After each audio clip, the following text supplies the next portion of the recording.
if you could explain to the class how the combine started and why.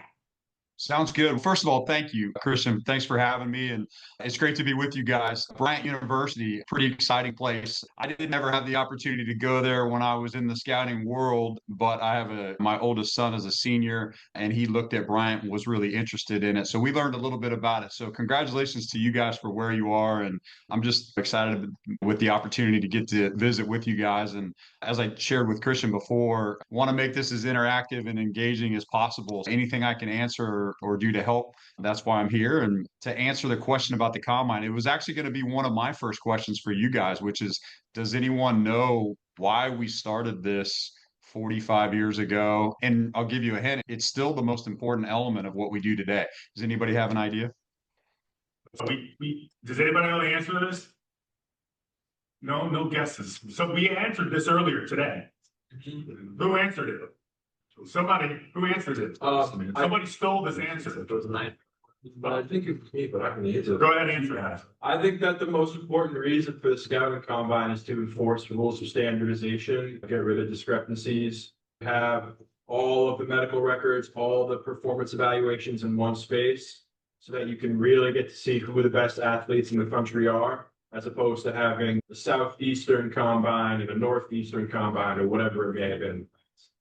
Yeah, that's a great answer. And you're right on. The reason that the event was started many years ago, and not by us, but by an individual team, was for medical evaluations. So if you think about it, all the NFL teams have the opportunity to evaluate players throughout their careers in terms of football. But one thing that we don't get to look at them during their actual season is the medical evaluations. So that's why it was first started. It actually was started by the New York Jets. They started bringing in huge volumes of players after the season was over to do medical testing with the intent of making sure that guys were healthy prior to drafting them. It was just another part of that evaluation piece. Through time, you guys have probably seen some of the history of the combine. We actually have a separate company that's called National Football Scouting, and it's a scouting service that currently 23 NFL teams own and contribute to the event or to the organization. That scouting service, we created our own event. We called it a camp.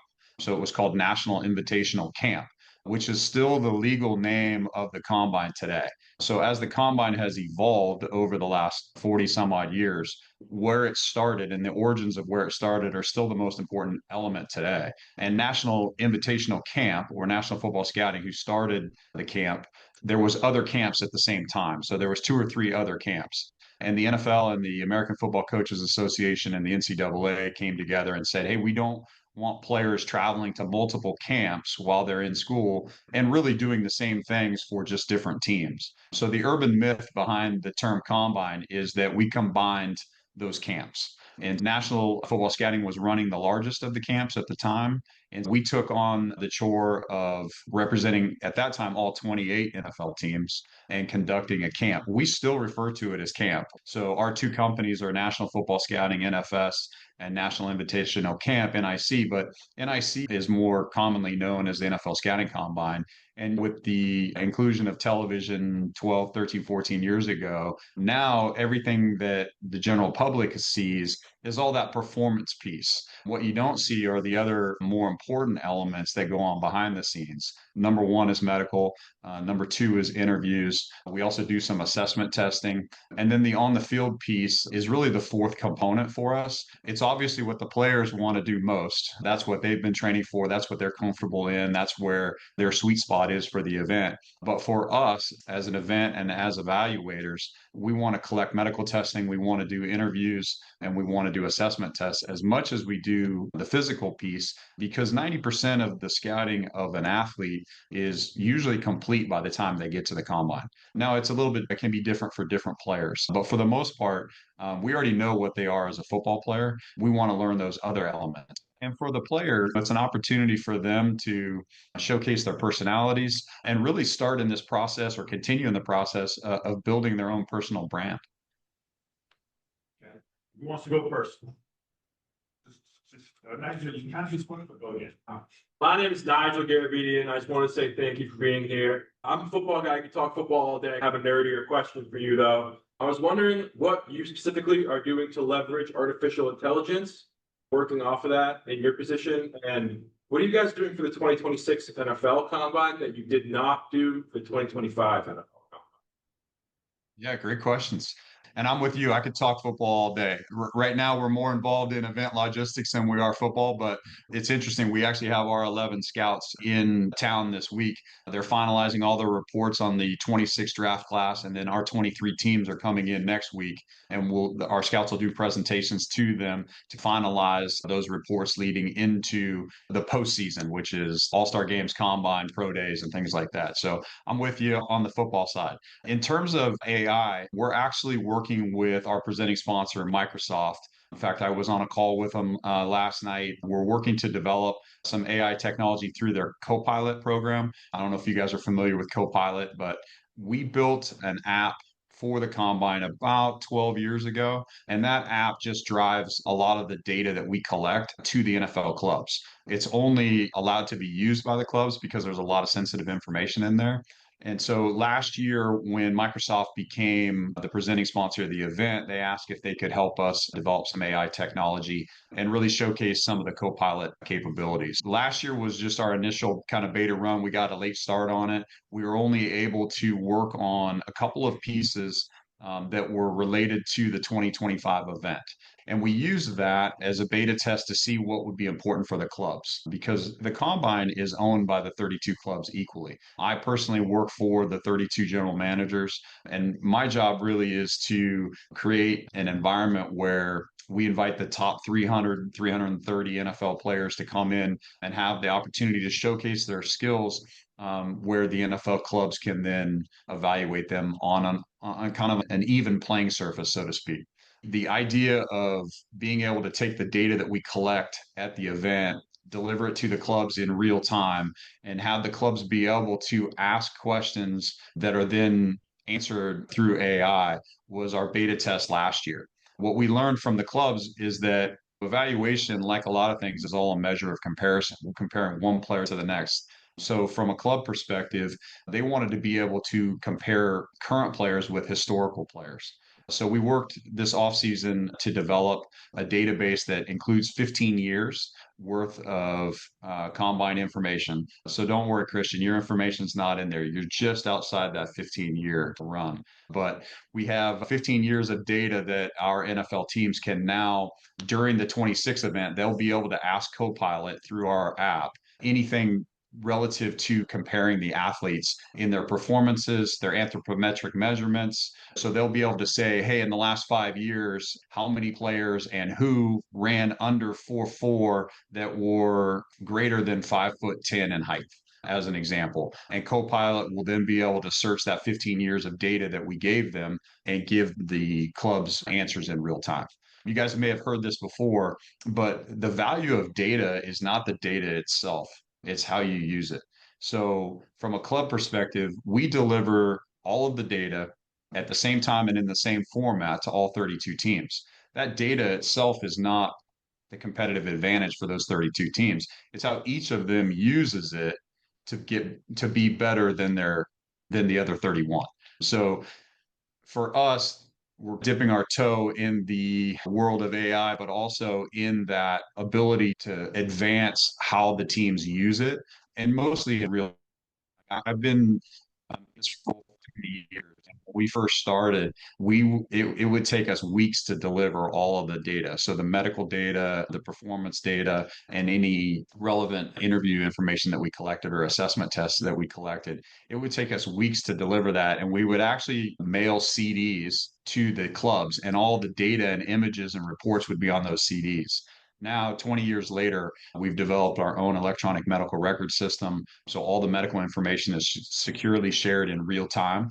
And all of our performance data is now shared through these apps. With any event, you want to be able to evolve with technology. And for us, that's what we'll continue to do. And in the 26th event, that's probably the biggest change is that the clubs will be able to use Copilot and the AI to do on-site player comparisons. Right. Go ahead, just jump on. Hello, I'm Zach Zions. Thank you for being here with us today. My question is about like selecting the player pool that is invited. Obviously, you have the top prospects from the Power Four conferences. My question is more so about the smaller schools that have players get invited. Is that more recommendation based, or is there certain requirements those players have to meet to get invited to the Yeah, thanks, Zach. Really, for us, the barometer for inviting a player or not is whether we believe that they'll be drafted. So our goal is to get every player who is going to be drafted at the combine. And the reason for that is the medical testing, the interviews, and the assessment tests. The player's performance really speaks for itself, and that's what we use to project whether or not a player is going to be drafted. But it's not just our opinions. We'll use our scouting service, so our 11 scouts will rank players. They'll evaluate players at all levels, and then they'll rank them by position. But we also ask all 32 teams to participate in the selection process. About 10 years ago, we built some technology where we will allow all 32 teams to come in and vote on players at different positions. And that's all done securely, and the information is not shared amongst the teams, but we'll receive the aggregate totals of those. And we use that as our baseline to select the players. The talent pool from year to year will dictate how many players we have in each position. So, for instance, some years we have a really high talent pool of wide receivers. So, we may have as many as 60 wide receivers. This year, the receiver pool seems to be a little bit lower. So, we may be down near the number of 40 to 45. So, we have a total number, a maximum number of players that we can accommodate. And that really just has to do with all of the processing of players through the medical exams and the interviews.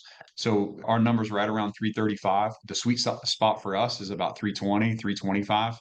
But the breakdown of positions changes from year to year. Now, what we will do is look at the average number of players that are drafted each year. Because draft status is the barometer for us, we'll take a look and say, okay, if there's in the last 10 years, on average, there's 14 quarterbacks that are drafted. So we know we need to be around the number 14.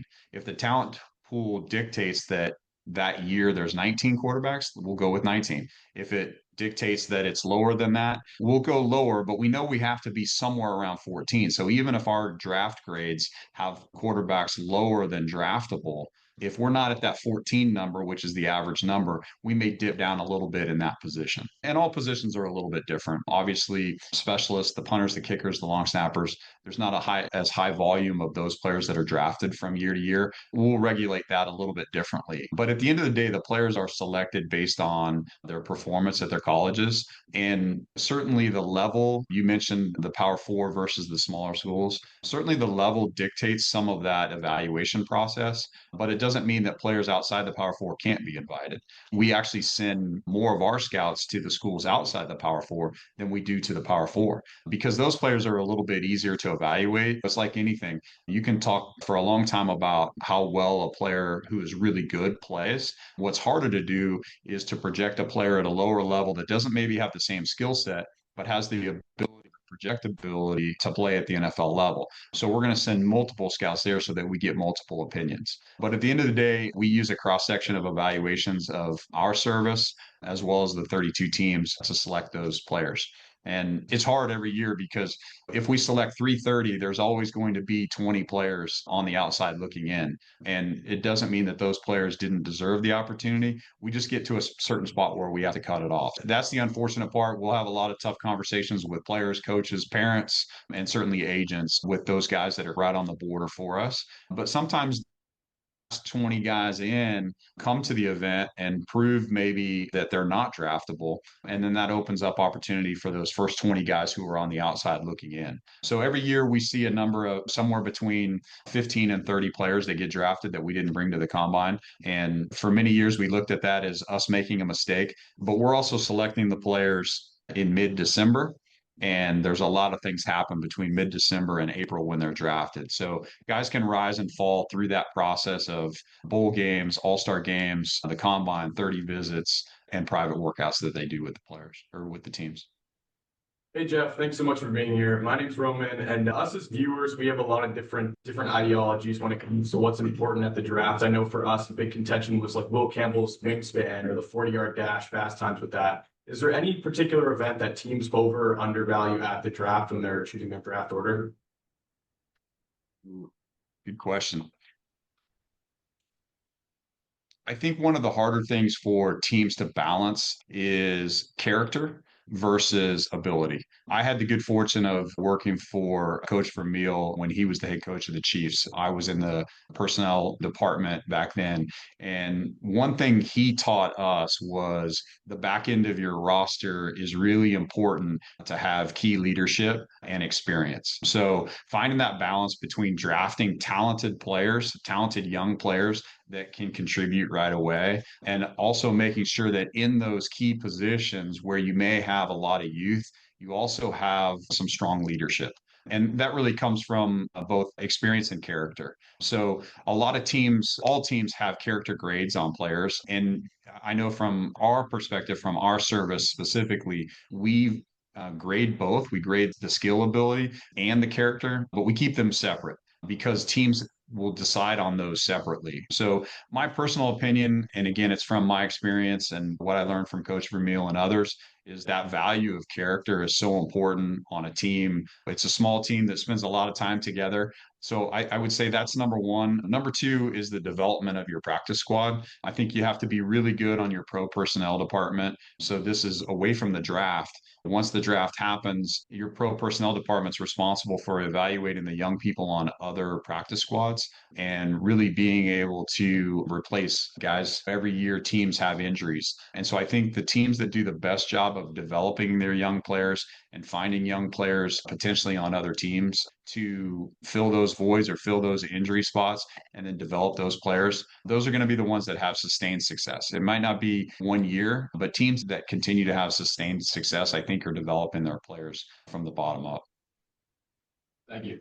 Hey, thank you for being here. My name is Cole Zacco. My question for you is, with all the answers you've given in mind, how do you determine if a combine was successful? I didn't hear at the very beginning of that. With all of what variables?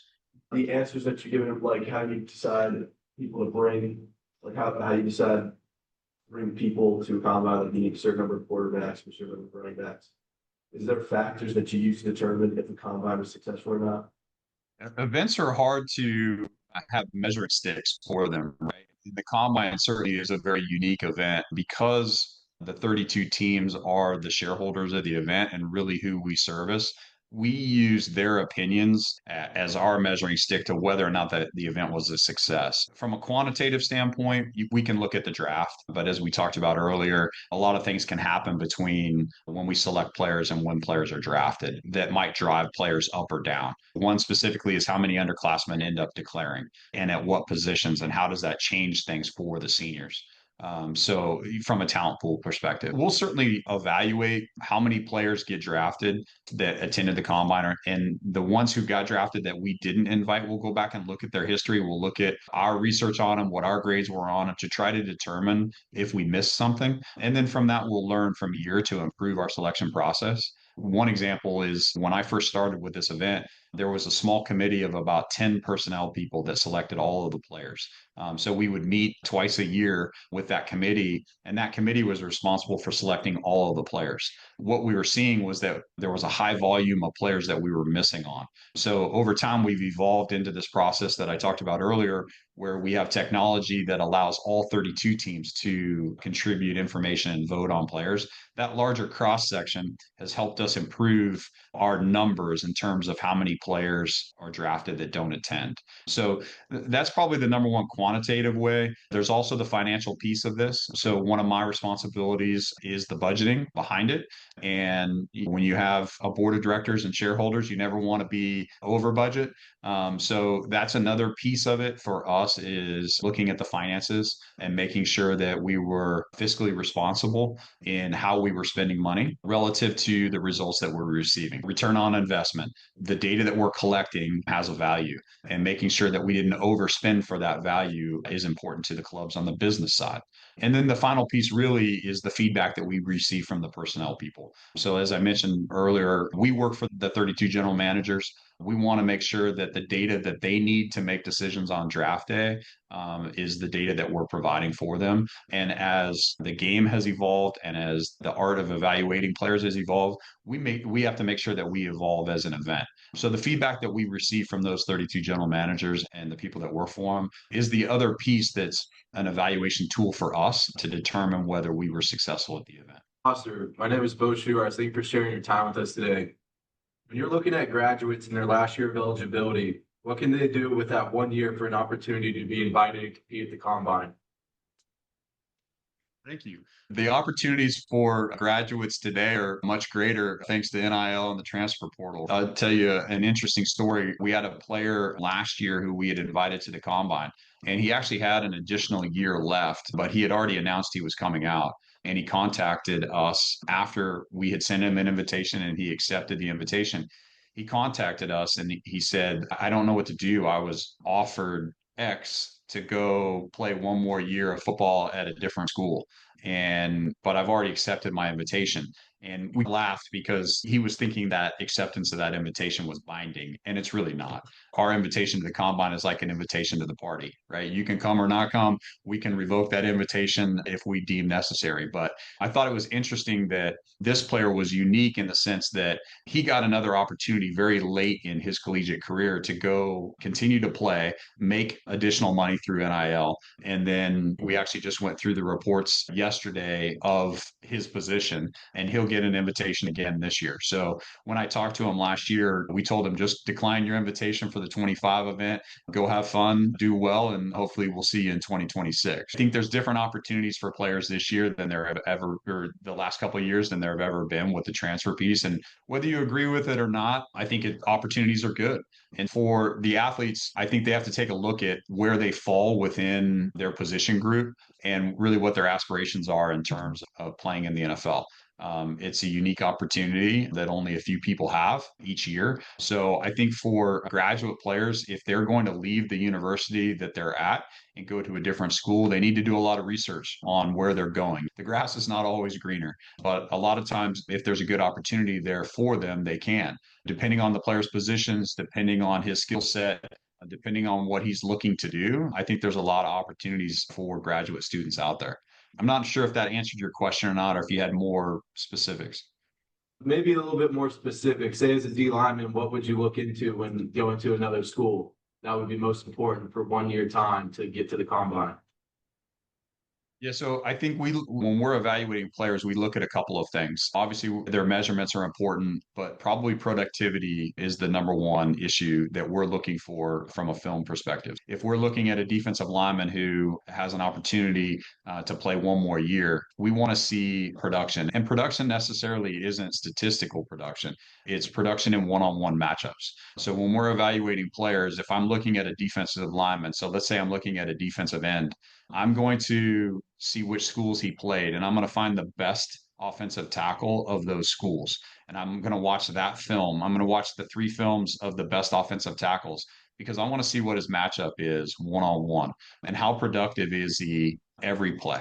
That's what's going to be important. So I think production is number one. I think it's also back to what we were talking about earlier about the team mentality and the leadership and the character of a player. If a player leaves a school with 1 year to go and goes to another school, I think it's really important to see how that player assimilates. How easily does he enter their program, and what does he do for the culture of that program? Does he improve the culture of that program? Is he just a part of it, or potentially does he create challenges by coming in 1 year? So you can learn a lot about a player. I'll give you a good example at the combine. At the combine, let's say we have 15 quarterbacks. We have 4 scouts who are responsible for each player group. The combine is a unique event. We only have 5 full-time employees at our office, but we use about 225 personnel from the teams to actually operate the event. And one of the key groups is what we call group scouts. So we'll have 4 scouts from different NFL teams that are responsible for a group. They're really important to us because they make sure that those players are where they're supposed to be, when they're supposed to be there, wearing what they're supposed to wear, and that they're prepared. So those group scouts go through this every year. So they're familiar with it every year. And we do a lot of training with them in advance to make sure that they can help those players. We want the players to be as relaxed as possible, and we want them to be able to focus on their performance. We don't want them worrying about where am I supposed to be and what time I'm supposed to be there and how do I get there and what do I need when I get there. So that's what these group scouts are responsible for. The benefit to the group scout is that they get to spend 4 or 5 days with this small group of players and learn more about them from a character standpoint, a personality standpoint. And what's interesting is when you bring 15 quarterbacks in and you put them in a group, 15 quarterbacks at this level, they were all the alpha player at their team, right? They were all leaders. They were all part of the positive culture of that team. But when you put 15 of them together, who rises to be the one alpha within that 15 alpha? Right. That's one of the really important elements that we get to see at Combine, and that's important for the teams is how does a player respond when he is now surrounded by 14 people in his group that have had similar success, similar position, and that he's competing with? What type of response do they have? So that's really important. And I think that's something that we would look at in a player who had 1 year remaining and went to a different school. How did those teammates respond to him in that? Jeff, real quick, I'm going to jump in. So when all the teams and all the coaches show up in Indianapolis, there's the physicals that they have to do. There's their on-field testing. There's the bench press, and then there's interviews. Can you explain how you organize and keep track of all the players and maybe some specific examples of how teams try to, I don't know, circumvent some of those rules to get more time with players? Because how it works is the teams each have a certain amount of time and a certain amount of visits for each player. And there's 32 teams and they all want to grab certain players. Can you explain that process from beginning to end so they understand how that organization works from the first day of the combine to the last day? Yeah, you bet. And I will tell you, Christian, it's a lot more organized and a lot more calm than when you went through and there was different scouts from different teams grabbing you in the lobby of the Crown Plaza to try to drag you into a room to do an interview. We've been fortunate to work with the teams and develop a better schedule that's both better for the players and their experience as well as for the clubs. But the way that we organize it is we obviously put the players into groups. All positions go into 11 different position groups. And there's some crossover in those groups. So, like, we take half the quarterbacks and half the wide receivers go in one group, and obviously we do that so that during the on-field drills, the quarterbacks have somebody to throw to, and vice versa. Some of those groups are split, but for the most part, they're by position. And we have 3 different arrival days. So groups 1 through 3 arrive on the first day, and they start the process. And that process really is medicals during the day and interviews at night. And then on the second day, groups 4, 5, 6, 7, 8, 9, those groups arrive. And the 4, 5, 6 start on their interviews while the 7, 8, 9 start on their medicals. There's just some crossovers. If you think about the chorus of a song, how it just follows itself, that's how we organize it with the groups. And then on the third arrival day are the final 2 groups, 10 and 11. And by the 11 arrive and are starting with the medicals and the interviews, that's when groups 1, 2, and 3 are now on the field. So it's like a circuit, and the players go through that circuit. There's a little bit of crossover, but for the most part, it's organized so that the NFL clubs are always available to whichever group is available. So, for instance, groups 1, 2, and 3 may be doing medical. 4, 5, and 6 are available for interviews. And the way it works with the interviews now, every club can select 45 players to do a 20-minute interview with. They have to select those players in advance, and then we organize those interviews, the times into the schedule for the different players. We also have an informal interview process, which is inside the stadium in one of the large lounges inside the stadium. Every team has their own table, and then we have a player pool, and any personnel person from a club can go grab a player out of the pool and then sit down at the table for him for 15 minutes and have a 15-minute interview. Then he returns him to the pool, and that player can interview with different teams throughout that time slot. The interviews are much more organized now. They're much calmer. We also do a video interview with all 330 players. So we have the player engagement staff from different clubs come in. They sit down and they have a set of questions that they ask the players, and those are interviewed and then delivered to the teams. And the reason that we do that is that teams aren't able to interview all 330 players. They only get the 45 private interviews, which is in a private suite for 20 minutes. And then they get this variety of 15-minute interviews. But there's just not enough time to interview all the players. We want to make sure that the teams at least have a video where they can listen to the players describe different elements of themselves and what some of their goals and objectives and aspirations are, so that they have some video for them. So for us, we start with the medical testing, A, because it's the most important, B, because it's the longest, and really C, because it's what the you guys have probably heard that if you've got a list of things you got to do, you should start with the one you like least. You can get it out of the way. But we also have to make sure that the players are healthy enough to work out at the end of the time that they're in Indy. So we start with medicals.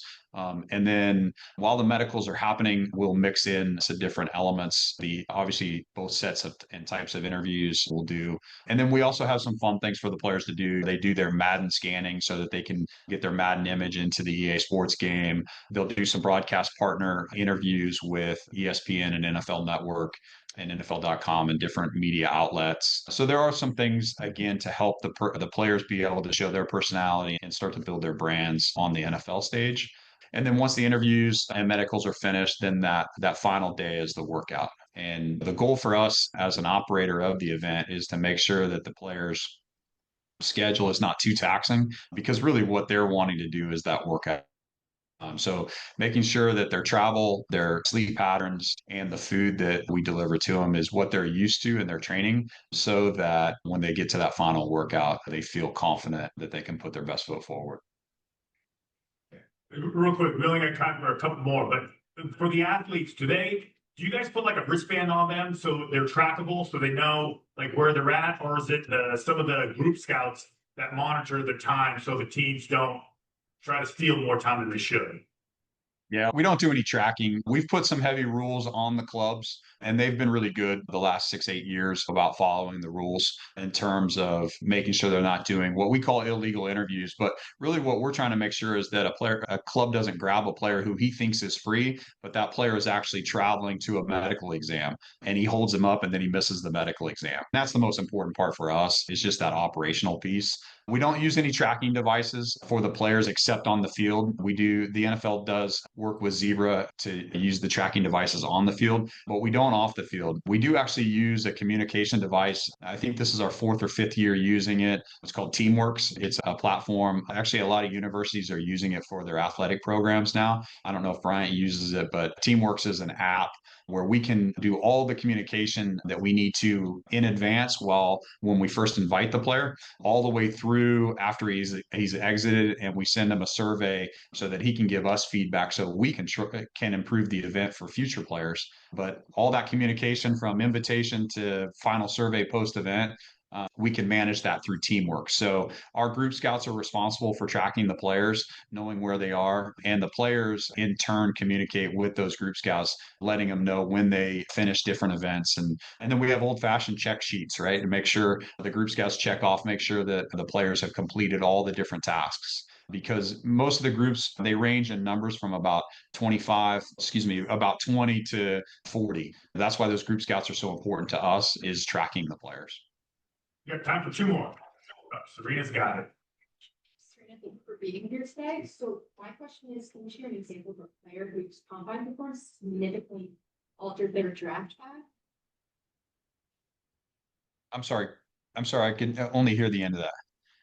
Can you share an example of a player whose combine performance significantly altered their draft path?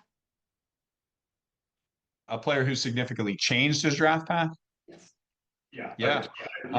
Either in a good way or a bad way. A player who excelled in the draft, or someone who tanked because they just weren't ready. Yes, we have examples every year of each, right? I think probably the best example, and the ones you guys are most familiar at, are the guys who run fast, right? In the world of football, speed kills. And so if you come to the combine and you run really fast, you're going to move up the draft boards, and certainly in specific positions, skill positions, receivers, DBs, tight ends, right? That's probably the easiest example of guys who move themselves up the board is through their performance on the field, and usually it's speed. I mentioned earlier that 90% of the evaluation of a player is complete before they even arrive at the combine, and that's true. But a lot of times we get to validate certain things that we see on film. So we may have never been able to time a player at their college pro days, either in the spring of their junior year when we evaluate them, and their senior pro day hasn't happened yet. But sometimes we won't have a speed on them. But you can see on film that they play fast. So when they come to the combine and they run and we actually get to time them, that will validate that for us. So you've seen over the last couple of years some players who have really run fast. And those guys have certainly been drafted higher than where we originally had them before we had that time. So that's an example of guys that move up the board. We've also unfortunately had some players that from a character standpoint don't respond well or act well at the event. We've actually had to excuse a couple of players at different years and send them home. And obviously that's going to be a red flag for teams bringing them in for a lot of the items or the reasons that we talked about earlier on that team building and the character piece. So that's where we've seen players fall. The real unfortunate one is the medical exams. Every couple of years, we will find something in our medical exams that the player didn't know he had, and that can certainly affect whether or not they can play.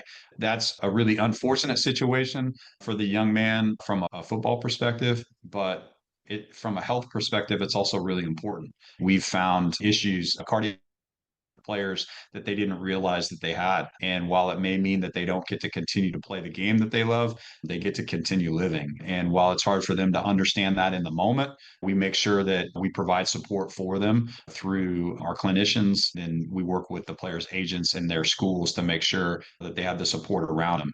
But that's the other way that through that medical evaluation process, sometimes we'll find something where a player will drop because of that. Last one. Two more. Then I'll go first. You got it. Yeah, last two. All right, thank you so much for coming on. My name is Zenon, and my question for you are what leadership principles matter most when running the combine? Good question. From an event management standpoint, one of the things that I've learned through my years of being here in the leadership role is to hire good people. And by good people, people who are interested in the work, people who are interested in learning, and who understand that we are never too old to continue to learn. So I think number one is hiring good people who are interested in doing the job and want to do well, want to understand the goals and objectives of the event and help achieve that as a team. So I think that's number one. Number two for me is making sure that you train them well. We want to make sure in events that we identify the strengths of our staff and put them in positions where they can be successful. And then probably the most important thing that I've learned, and it's taken years, is to not micromanage. When you hire good people and you train them, the next thing you need to do is empower them. Give them the autonomy to do the job you've asked them to do, and then support them. And supporting them when they make mistakes in the same way that you would support them when they do something well or have a success. So I think that empowering is really important. And then the last piece of it is to make sure that you do postmortems, right? Make sure that you're interviewing key stakeholders after the event, sending out actionable surveys, not just surveys that give you ranges, but actionable surveys where you get information back that can actually help you improve the event moving forward. So a lot of times I'll talk to the athletes at the event and tell them, you won't ever come through this event again, but some of your friends and teammates and guys you played with and against will be coming next year. So what can you share with me about your experience that helps me make their experience better? So I think those are the key elements for me from a leadership standpoint. The last one is the overarching, which is you have to be the example you want to see in people. The rules apply to everyone, including the leaders. And I think it's incumbent upon the leaders to make sure that they set the example both in character, integrity, work ethic. We're in a small office. We all do a little bit of everything. No job is too big or too small for myself or any of our other staff. Those are the keys for us in terms of being good leaders and really leading events like this that are very unique. How you doing? My name is Aldo, and my question is, how much weight does the combine place on PFF data in evaluating prospects? I'm sorry. How much weight does the combine place on PFF data when evaluating prospects? On the evaluation process for a player? Yeah. Yeah, I think, and we touched on this a little bit earlier. I think from a performance standpoint, every player is different, every position's different. A player who has been injured during the season, we didn't get to see as much, came to the combine, we get to see more. I think that's obviously very valuable. But a lot of times, the performance piece, we're just validating what we saw on film over the last year or two that we've been evaluating the player. So I don't know that the on-field performance, I think people have called the combine the underwear Olympics. It's not always applicable or always functional to football, but it does help us validate what we've seen on film. So the on the field isn't as important from a weight standpoint on the evaluation. I really think most teams, it's the interviews and the medical evaluations. And I say medical evaluations because if you think about it from a team perspective, they're going to draft a player, and depending on where they draft them, they're going to invest a lot of money in that young man. And they need to make sure that they're going to get return on their investment. And part of that return is their health, right? You guys have all heard that the best ability of an athlete is availability. They have to be available to you. If they're injured, the old saying, you can't make the club when you're in the tub, right? Like you have to be available. And so that's why the medical piece is so important because just like the scouts are evaluating and projecting what a player is going to be athletically, our team physicians and team athletic trainers, they're evaluating the players medically and projecting how healthy they're going to be through season after season of the NFL. And again, every position's different. And then the last piece is the interview piece. And I think if you're going to invest in a person and bring them into your team, you got to make sure that they're the right character. You got to make sure they have the right work ethic and make sure they're going to be a good fit for your club. So that's why that interview piece is important. So I think the medical and the interviews probably carry a lot more weight for the clubs than the on-field performance. And then from depending on position to position, it probably changes a little bit. Oh, yeah. That was great, Jeff. I appreciate it so much. I asked this question to everybody, and I think you touched on it. I just wanted to have it on record. When it comes to leadership, we mentioned it, you talked about it, evaluating talent. Like from your perspective, the one trait that you would gift these kids, the one characteristic, if you can only give them one trait, one characteristic, what would you gift them as they go on to take on the free world? You can only give them one in order for them to be successful. To be successful in life, you got to have kindness, you got to have empathy. And I think that's true in your day to day life, it's true in your relationships, and it has to carry over to your work. I've known you for 10 years, and then I got to work with you for 10 years, and you were the same person at home that you were at the office. That was probably the best compliment somebody could give me. And so I think kindness and empathy and being open minded, like those are all such important things, and they feed into everything else you do. You can talk integrity and honesty and work ethic, and all of those other things are also important. But at the end of the day, for me, it starts with building relationships through kindness. I've never heard kindness before, Jeff, but that's a great answer.